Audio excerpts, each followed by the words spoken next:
Hello guys, welcome back to another video. इस video में हम लेयर्स सेक्शन को और प्रॉपर्टीज पैनल में कुछ और डिस्कस करेंगे, मेनली हाइड चैनल और एमिसिव चैनल को।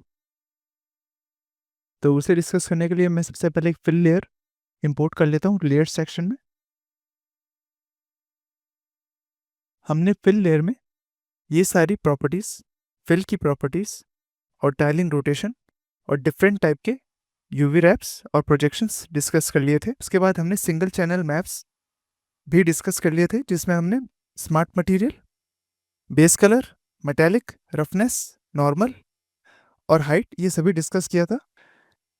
इसी वीडियो में हम हाइट और उसके साथ एमिसिव चैनल को भी डिस्कस करेंगे। तो हाइट चैनल यूज़ करने के लिए हमने हाइट में कुछ वैल्यूज़ प्रोवाइड करी थी, यानी एक हाइट टेक्सचर। जो एग्जाम्पल के लिए अभी हम इनमें से कोई भी एक टेक्सचर सेट कर लेते हैं।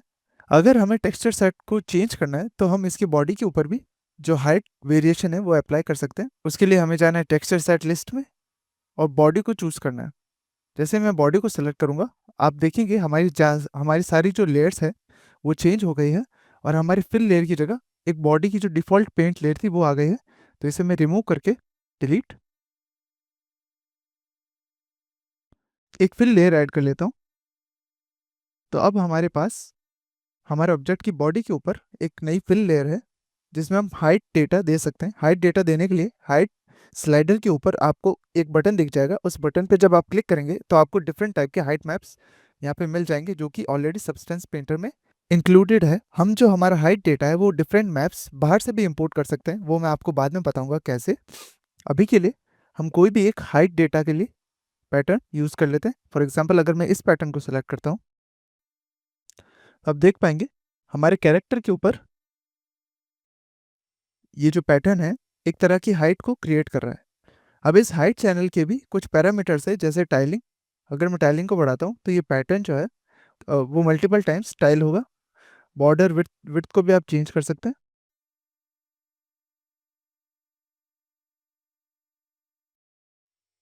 अब इस टेक्सचर के अंदर हाइट वैल्यू एक फिक्स्ड वैल्यू है। अगर हमें हाइट वैल्यू चेंज करनी है या फिर कोई बेस दूसरा मैप हम सेलेक्ट करके देख सकते हैं उसके लिए। अगर मैं चूज़ करता हूँ कुछ ऐसा मैप, तो आप देख पा रहे होंगे कि इस पे एक लिमिटेड अमाउंट ऑफ हाइट जो है हमें डिस्प्ले हो रही है।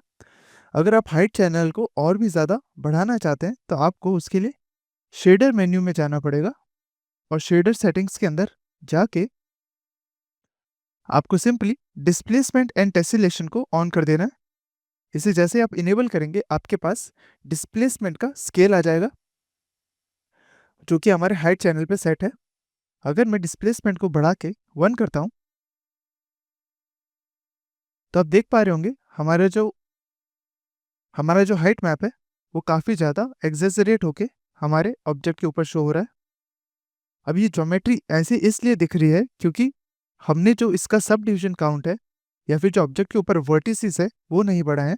वो आप सिंपली यहाँ सब डिवीजन, वो टेसिलेशन आप सिंपली यहाँ सब डिवीजन काउंट को इंक्रीज करके कर सकते हैं, ताकि आपका जो मॉडल है वो थोड़ा और क्लियर दिखे। अभी ये काफ़ी क्लियर दिख रहा है। मैं स्केल को थोड़ा कम कर लेता हूँ,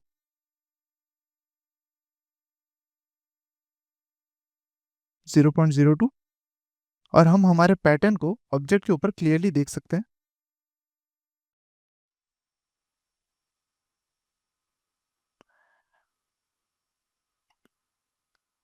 आपके ऑब्जेक्ट के ऊपर जो हाइट डेटा है वो आपके डिस्प्लेसमेंट एंड टेसिलेशन पे डिपेंड करेगा कि आपने अपने ऑब्जेक्ट में कितना डिस्प्लेसमेंट और टेसिलेशन ऑन किया है। इसे ऑन करने के बाद आप स्केल को चेंज कर सकते हैं जैसे आपको रिक्वायर्ड हो। इसको आप माइनस में भी ले जा सकते हैं अगर आपको डेप्थ चाहिए अपने हाइट मैप में।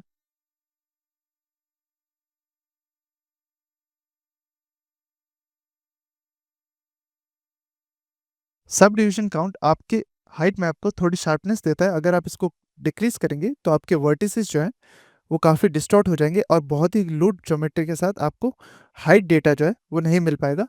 इसलिए मैं रिक्वेस्ट करूंगा कि सब डिवीजन काउंट को आप थोड़ा सा बढ़ा के रखें, ताकि आपके जो हाइट डेटा है वो आपको क्लियरली विजिबल हो। ये ऑप्शन आपका बहुत सारा कंप्यूटिंग डेटा भी यूज़ करता है। तो बी केयरफुल विद इट। अगर आपके पास एक स्टेबल और ज़्यादा रैम वाला पीसी है then only you can use it, नहीं तो आप इसे कम लोअर वैल्यू पर भी सेट कर सकते हैं जो कि एक्सेप्टेबल हो। अब मैं इस फिल लेयर को डिलीट कर लेता हूँ, डिलीट, और एक नई फिल लेयर यहाँ पे क्रिएट कर लेता हूँ। अब हमारे फिल लेयर के चैनल में हमारे पास कोई भी इमिसिव मैप नहीं है। इमिसिव वो प्रॉपर्टी होती है जो आपके ऑब्जेक्ट को ग्लो करने में हेल्प करती है।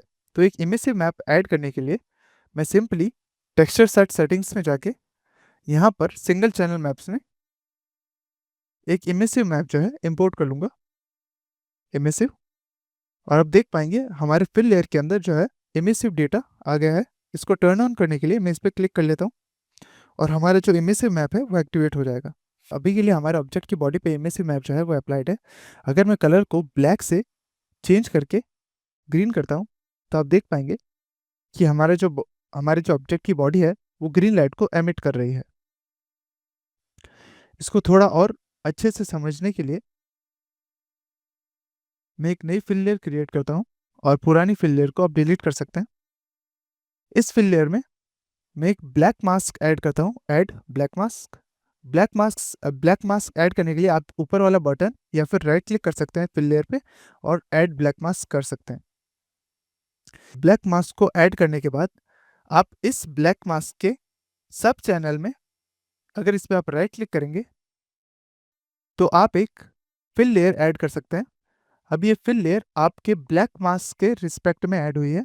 अगर आप नॉर्मल चैनल में जाएंगे तो यहाँ पर आपको कोई भी फिल लेयर नहीं मिलेगी और क्योंकि आपकी जो सब फिल लेयर है वो ब्लैक मास्क के नीचे है। और अगर मैं इस फिल लेयर पर क्लिक करता हूँ तो हमारे पास सिर्फ एक ग्रे स्केल डेटा अवेलेबल है, क्योंकि आपकी फिल लेयर बस दो ही डेटा रीड कर सकती है, एक है ब्लैक और एक है वाइट। इसीलिए हमारे पास जो डेटा है वो बस ग्रे स्केल में अवेलेबल है, इधर कम्प्लीटली ब्लैक और इधर कम्प्लीटली वाइट। तो अब सिंपली ग्रे स्केल के ऊपर क्लिक करके आपका कोई भी फेवरेट मैप जो है यहाँ पर इंक्लूड कर सकते हैं। फॉर एग्जांपल अगर मैं इस मैप को लेता हूँ। अब जब मैं वापस हमारे फिल लेयर के अंदर जाऊंगा और इमिसिव चैनल को एक्टिवेट करूंगा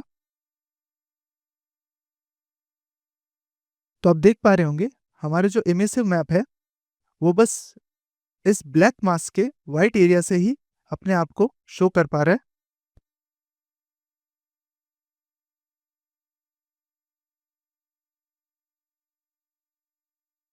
तो ये हो गई इमिसिव प्रॉपर्टी। आप इसे हाइट भी दे सकते हैं। अगर मैं ऑब्जेक्ट को हाइट देता हूँ तो आप देख पाएंगे हमारा जो इमिसिव मैप है वो हाइट से कम है और ग्लो कर रहा है। आप कुछ इंटरेस्टिंग इफेक्ट्स इस प्रॉपर्टी को यूज करके बना सकते हैं। हम देख पा रहे हैं हमारी जो ज्योमेट्री है वो डिस्प्लेसमेंट के लिए बहुत ही कम है, तो हम सिंपली शेडर्स में जाके ज्योमेट्री को इंक्रीज कर लेंगे, डिस्प्लेसमेंट और टेसेलेशन में जाके, या फिर हम स्केल को चेंज कर लेंगे ताकि हमारी जो ज्योमेट्री है वो थोड़ी स्टेबल हो जाए। Now it's a perfect scale. So this is about emissive channel. इस वीडियो के लिए इतना ही, मिलता हूँ आपसे अगली वीडियो में।